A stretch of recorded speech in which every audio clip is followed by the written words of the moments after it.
that are thinking about carnivore diets that have chronic kidney disease? Let's just break down a couple things first. Number one, what is your stage of kidney disease? Mhm. Personally, I think if you have a low GFR, I'm going to set an arbitrary number. I don't know what Hi, this. everybody. Welcome to the Kidney Coach YouTube channel. I am naturopath Fiona Chin, co-founder of Kidney Coach, the Kidney Disease Solution, and the Kidney Mastery Program, and our supplement Sky Genesis. And I'm joined again today by the amazing Jessianna Saville. So first off, Jess, why don't you give us an overview of what is the carnivore diet? What does that actually mean? Okay, so it's very simple. It is what it says. That's always nice. It's not a weird Yeah. name. It is an all meat diet. That's it. Fruits, vegetables, no nuts, no grains, no Christmas cookies. Like so that's all that it is a strictly meat diet. Bacon, chicken, turkey, beef, steak, sausage, meat. And they, from when I looked at it, they're quite big on using pasture-fed meats and good quality Yes. meat, aren't they, Yeah. versus Good quality meat. Yeah, is really, really an important part of that, which makes a lot of yeah. sense. What I did want to ask you is, let's say people jump on the bandwagon of a carnivore diet without doing their research and thinking about roots and rocks. Are there concerns, because I know I have concerns, are there concerns that you have for people with chronic kidney disease of it actually being a more damaging diet? And if people are out there going, well, you know what, I'm going to do carnivore and try it because I want to, what would you say to people that are thinking about carnivore diets that have chronic kidney disease? So if a patient came to me and said, I really want to try this approach, can you help me do it safely? I would say, okay. Well, let's just break down a couple things first. Number one, what is your stage of kidney disease? Mhm. Personally, I think if you have a low GFR, I'm going to set an arbitrary number. I don't know what this number actually would be. But let's say your GFR is less than 30, right?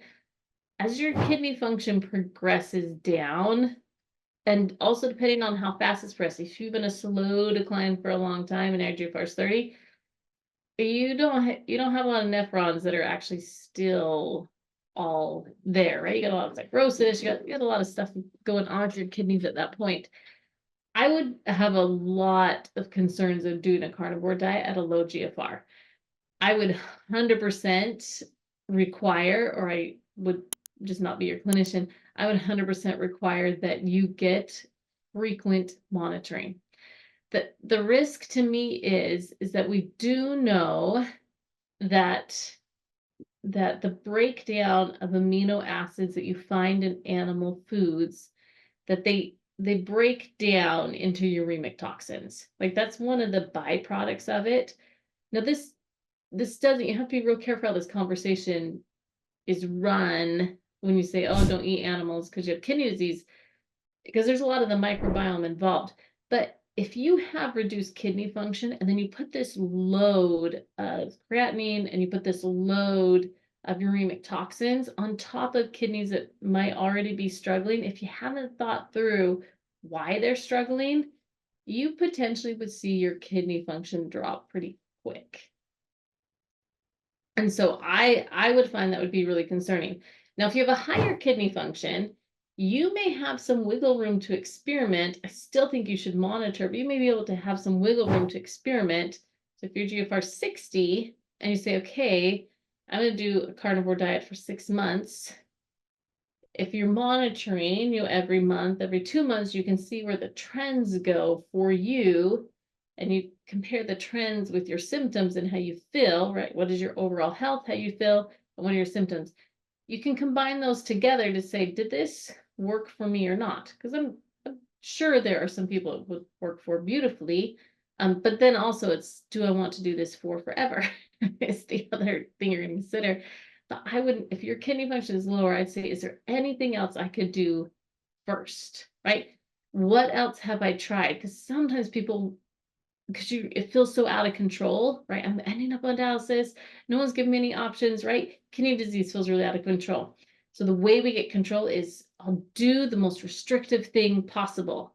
And if I restrict a lot of things, I have more control. And sometimes actually what you need is to back it up and say, okay, what are the things I can do and how do I measure their effectiveness? And that gives you the control without having to do something that is quite aggressive. If you want to know more about what we do, head to www.kidneycoach.com. You'll find us on Facebook and Instagram. Same thing, /kidney coach. All our resources are there. We've got some free downloadables. And of course, you'll find all our supplements and programs in the shop. Jess, thanks again for your wisdom and sharing your amazing brain with us on all things kidney.